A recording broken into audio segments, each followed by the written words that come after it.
তো গাইস, উড়বে যখন প্রজাপতি ফুল ফুটাবে বলতা। তো এই যে ডায়লগটা আমরা দেবদার চ্যাম মুভিতে দেখেছিলাম সেটা কোথাও গিয়ে কিন্তু পূরণ হলো, কারণ প্রজাপতি 2 দেখতে দেখতে তার 50 দিন কমপ্লিট করে ফেললো এবং ডে 50 এসে মুভিটার যা ক্রেজ, যা হাইপ সেটা আমরা দেখতে পাচ্ছি। কারণ এই মুভিটা অনেকগুলো হিন্দি প্লাস বাংলা সিনেমার সাথে লড়াই করেও যে দাঁড়িয়ে আছে এখনো পর্যন্ত, সেটার প্রশংসা তো করতে হবে। এবং এটা শুধুমাত্র মেগাস্টার দেবদাকে দিয়েই সম্ভব, কারণ দেবদাই পারে বাংলার সিনেমা হলে একটা সিনেমাকে 50 দিন 100 দিন পর্যন্ত রানিং সাকসেসফুলি করাতে ভাই। এখন বাংলা সিনেমা হলে যেখানে নতুন নতুন সিনেমা 2 সপ্তাহ 3 সপ্তাহ 4 সপ্তাহে গিয়ে থেমে যাচ্ছে, সেখানে দেবদার একটা সিনেমা 50 দিন 60 দিন 100 দিন পর্যন্ত রানিং সাকসেসফুলি হচ্ছে।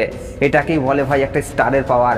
তো গাইস, দেখতে দেখতে প্রজাপতি 2 তার অলরেডি 50 দিন কমপ্লিট করে ফেলেছে এবং ডে 50 এসে মুভিটা বক্স অফিস কালেকশন করেছে প্রায় 10 লক্ষ টাকার মতো, এবং টোটাল মুভিটা এখনো পর্যন্ত 50 দিনে গ্রস বক্স অফিস কালেকশন করেছে 13,47,00,000 টাকা।